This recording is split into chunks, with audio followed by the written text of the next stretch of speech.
please, if anything, if you know anything, please, I'm just begging you to bring him back. I took him out of the car seat and I laid him on the chair.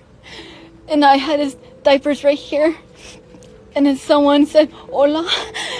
And I couldn't even turn, and I was just, I don't remember nothing. I got up off the floor and I didn't see my child. Someone took him. Tonight, the story takes a twist no one expected. Jake, the man at the very center of Emanuel Haro's mysterious disappearance, has finally broken his silence. For weeks, he stood firm, denying, lashing out in anger, hiding behind silence as the community demanded answers. But now, in a sudden and shocking move, Jake has led investigators to a remote and secluded location. He claims this was the very place where baby Emanuel was once kept. The tension was unbearable as law enforcement swarmed the site. Every step carried the weight of hope, that maybe, just maybe, Emanuel would finally be found. Search teams spread out, combing through the area. Forensic experts examined the ground, the walls, the soil. Drones hovered overhead. Trained dogs sniffed for the faintest trace of life or death. Every crack, every corner, every detail became a piece of potential evidence. But then came the gut-wrenching truth. When police finished their search, there was nothing. No baby's cry. No discarded toy. No proof of life or death. Just an empty place, heavy with silence.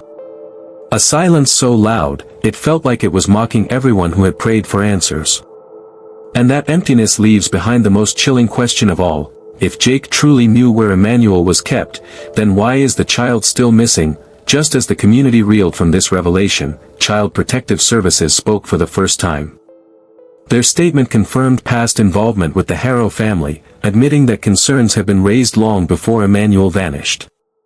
For months, whispers had circulated that CPS knew more than they were willing to share, that warnings had been ignored, that red flags were left unattended. And now, for the very first time, the agency stepped into the spotlight. But instead of delivering the clarity everyone was desperately waiting for, their words only deepened the mystery. They admitted, yes, they had monitored the family. Yes, questions about Emanuel's safety had been raised. Yes, there were moments when intervention seemed necessary. But still, Emanuel had remained in the home. Still, he had vanished under their watch. And then came the most haunting moment of all. When asked directly if Emanuel is alive, they refused to answer. The question hung in the air, heavy and suffocating. Their officials shifted, avoided, hid behind phrases like ongoing investigation and sensitive information. Not a confirmation. Not a denial. Just silence. A silence that left the community shaken. A silence that suggested something far more unsettling than anyone was prepared to hear. Emanuel's mother, Rebecca, was once the face of grief, crying, pleading for her child's return. In those early days, her tears were broadcast on every news channel. Her voice cracked with desperation as she begged anyone watching to come forward with answers. Her pain seemed raw, unfiltered, and impossible to ignore. But then, her voice disappeared. No more interviews. No more desperate pleas. The woman who once stood in front of cameras, clinging to hope, suddenly retreated into silence. The change was sharp, unsettling, and impossible not to notice. Just silence. And that silence sparked questions, questions darker than anyone wanted to ask. Was it grief, so overwhelming that it swallowed her voice? Was she broken beyond repair, unable to relive the agony in front of strangers? Or was it something else entirely? Complicity. Knowledge. A truth too dangerous to speak aloud. Did she know more than she ever admitted? Investigators took Jake's lead seriously. This wasn't a casual tip or an empty claim, it was the first real direction in a case clouded with uncertainty. And so, they prepared with precision. Drones mapped the land from above, scanning every inch of the rugged terrain. Soil was dug, layer by layer, as if each shovel of dirt might finally reveal the truth. Cadaver dogs were brought in, their noses trained to detect even the faintest trace of human remains. Ground-penetrating radar scanned beneath the surface, searching for signs hidden to the human eye. Every inch was combed. Every possibility explored. It was a search fueled by equal parts desperation and determination. Hope and dread walked side by side. Yet, despite the hours of painstaking work, officials have refused to reveal what, if anything, was discovered. They confirmed the site was searched, but nothing more. No details. No evidence. No closure. Why admit the search but not the results? That question now lingers in the air, leaving the community torn between hope and horror. The community that once stood united in prayer and search parties now finds itself divided. Neighbors who once lit candles together now whisper suspicions behind closed doors. Some believe Emanuel is alive, that somewhere, somehow, he is waiting to be found. They cling to hope like a lifeline, refusing to let go. Others are convinced the worst has already happened. They see the silence, the inconsistencies, the unanswered questions, and they interpret them as signs of something far darker. And then, there are those who direct their anger squarely at the system. Child Protective Services, law enforcement, and anyone connected to the case are accused of failure to protect, failure to act, failure to speak the truth. Online forums erupt with speculation. Some blame Jake. Others point fingers at Rebecca. And in between the accusations, the theories, the conspiracy threads. One heartbreaking fact remains: Emanuel is still missing. The community reacts not with answers, but with more questions. Law enforcement has spoken, but only in fragments. Press conferences are short, statements carefully worded, every sentence measured as though too much honesty might unravel the entire case. Officials confirm searches. They confirm interviews. They confirm timelines. But when it comes to the one question everyone is desperate to have answered, where is Emanuel, the response is always the same: silence. Reporters press harder, parents of the community beg for clarity, and still, the authorities refuse to give it. Not a confirmation. Not a denial. Only vague reassurances that the investigation is ongoing. Behind the scenes, whispers suggest there is more, evidence too fragile to release, leads too dangerous to compromise. But to the public, it feels like a wall of secrecy, an impenetrable silence that fuels suspicion more than it builds trust. Every unanswered question grows heavier. Every refusal to speak louder. And in that silence, a haunting thought emerges. Maybe the authorities know more than they're willing to admit. Let's step back. The timeline is clear: Jake's sudden confession, CPS breaking silence, and yet no Emanuel. These events are connected. Nothing in cases like this is random. Every action, every word, every moment of silence carries weight. And if we look closer, the threads begin to reveal themselves. Jake's sudden confession was the first crack in weeks of silence. At first glance, it felt like a breakthrough, the man at the center of this case finally leading investigators to what he claimed was the key. But investigators know better. In cases like this, sudden cooperation doesn't always mean truth. It can mean strategy. Jake's decision to guide investigators may not be a confession, it may be an attempt to control the story. To shape the narrative. To move attention away from himself, even as the spotlight burns hotter. It's a tactic seen before. Suspects directing searches to places they know will turn up empty, creating the illusion of cooperation while burying the truth deeper in shadows. When Jake led officers to that secluded spot, hope ran high. Parents clutched photographs, neighbors whispered prayers, reporters positioned their cameras, ready to capture the moment a child might be found. But what came instead was emptiness. No footprints. No scraps of clothing. No signs of a child ever being there.